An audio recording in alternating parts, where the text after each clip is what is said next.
22 अप्रैल 2025 सुबह का वक्त, कश्मीर की जन्नत जैसी वादियां, लेकिन इसी जन्नत में उस दिन उतर आया था नर्क।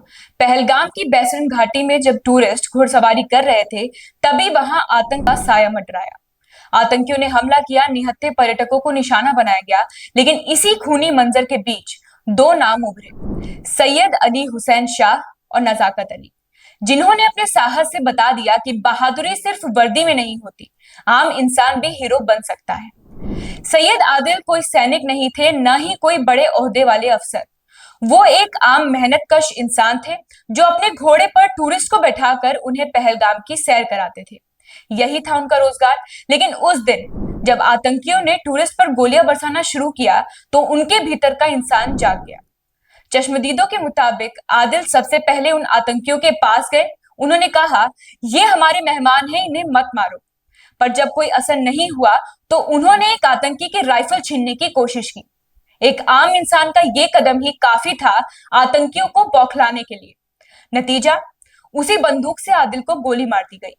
उनकी जान चली गई, लेकिन एक मिसाल छोड़ गए, इंसानियत की, बहादुरी की और एक कश्मीरियत की जो सिर्फ फूलों की नहीं बल्कि हिम्मत की भी घाटी है। जब सैयद आदिल का पार्थिव शरीर उनके गांव पहुंचा, तो मातम के साथ साथ गर्व भी था। आंखें नम थी, लेकिन सिर ऊंचा। पूरे गांव ने उन्हें कंधा दिया। सिर्फ एक बेटे को नहीं, एक हीरो को विदाई दी जा रही थी। जनाजे की नमाज में खुद जम्मू कश्मीर के मुख्यमंत्री उमर अब्दुल्ला शामिल हुए। तस्वीरों में साफ दिख रहा था, एक जनाजा सामने था, पीछे इमाम और पहली सफ में मुख्यमंत्री खुद। मीडिया से बात करते हुए उमर अब्दुल्ला ने कहा, आदिल सिर्फ एक मजदूर नहीं थे, वो कश्मीर की मिट्टी के वो फूल थे जिन्होंने खून से शांति की खुशबू बिखेरी।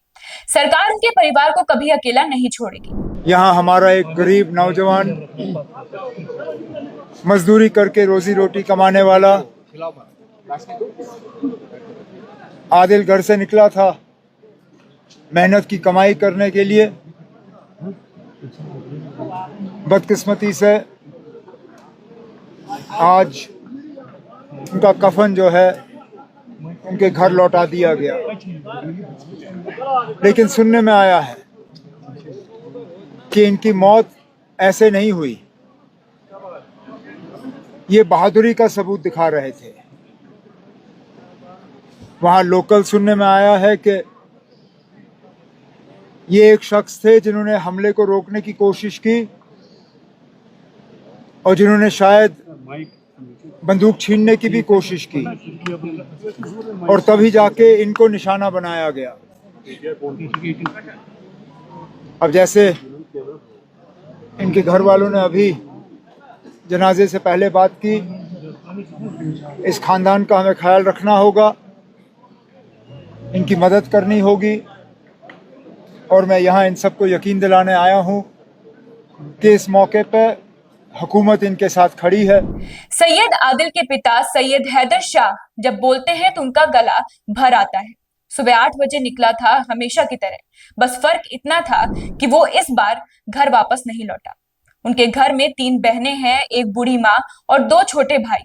आज वो सब बेसहारा हैं, लेकिन बेटे की शहादत पर गर्व है। वो शहीद हुआ है, मारा नहीं गया। ये कहते वक्त उनकी आंखों में आंसू और आवाज में आग थी। जब गोलियों की आवाज घाटी में गूंज रही थी, तभी एक और कहानी लिखी जा रही थी, नजाकत अली की। उन्होंने देखा कि छत्तीसगढ़ से आए 4 परिवार यानी कुल 11 लोग जान बचाने के लिए इधर उधर भाग रहे हैं। नजाकत ने बिना एक पल गवाए उन्हें एक सकरी पगडंडी से नीचे की ओर ले गए, झाड़ियों के पीछे छिपाया और तब तक उनके साथ रुके जब तक खतरा टला नहीं। ना कोई रिश्ता, ना कोई जान पहचान, सिर्फ इंसानियत। इस हमले ने हमें हिला तो दिया, लेकिन तोड़ नहीं पाया, क्योंकि जहां आतंक की नफरत होती है, वहीं आदिल और नजाकत जैसे लोग भी होते हैं, जो उस नफरत के सामने इंसानियत की दीवार बन जाते हैं।